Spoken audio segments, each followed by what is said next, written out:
Hey guys, আসসালামু আলাইকুম। আজকে আমি এমন একটি জায়গায় এসেছি যেখানে রয়েছে রাস্তার দুই সাইডে সারি সারি খেজুর গাছ, যেটি কিন্তু রাস্তার সৌন্দর্যকে আরো কয়েক গুণ বাড়িয়ে দিয়েছে। আপনারা দেখুন আমার পিছনে রাস্তার দুই সাইডে কিন্তু সারি সারি খেজুর গাছ রয়েছে, যেটা কিন্তু অত্যন্ত সুন্দর। এবং এখানে কিন্তু অত্যন্ত বাতাস বইছে, যে বাতাসের কারণে রাস্তার যে খেজুর গাছগুলো এই যে দুলতেছে, দুই দিকে খেজুর গাছগুলো দুলতেছে, এটি কিন্তু রাস্তার সৌন্দর্যকে আরো কয়েক গুণ বাড়িয়ে দিয়েছে। এবং এই যে খেজুর গাছের পাতার যে শো শো শব্দ, এটি কিন্তু নিজের মনকেই অজান্তেই একটা অন্যরকম প্রশান্তি দিয়ে যায়। তো আমি আপনাদের এটা ঘুরে দেখাচ্ছি।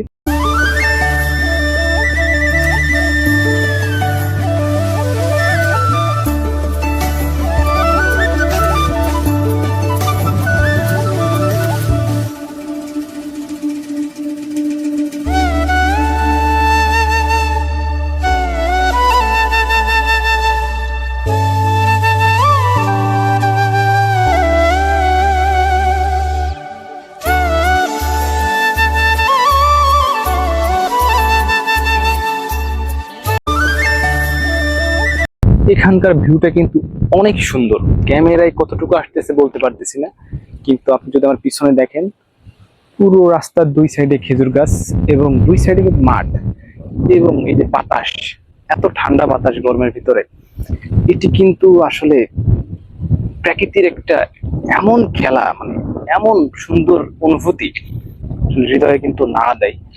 তো এখানে আপনারা বাস্তবে না আসলে আপনারা বুঝতে পারবেন না যে এটা কত সুন্দর জায়গা।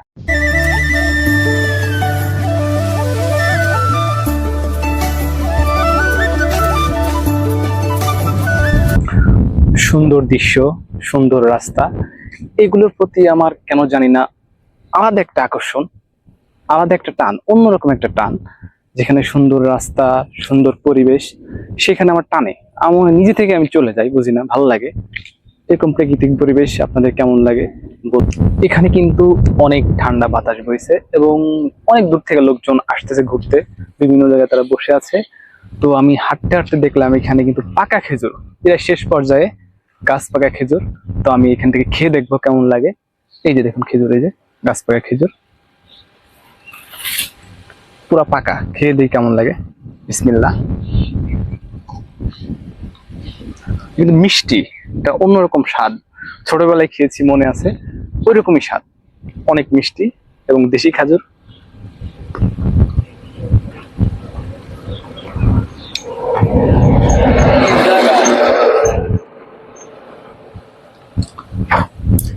অনেক সুস্বাদু দেশি খাজুর। আপনারা আসবেন, এখানে এসে ঘুরে যাবেন। সুন্দর একটা জায়গা। এটা হচ্ছে আর কোলার বাজার থেকে সিংড়া যাইতে মাঝখানে এই রাস্তাটা, এবং এখানে প্রায় 200 মিটার, 200 না আর বেশি হবে, 500 মিটার মতো জায়গা ধরে কি সারি সারি খেজুর গাছ দুই সাইডে। আপনারা আসবেন, সে ঘুরে যাবেন। ধন্যবাদ, আসসালামু আলাইকুম।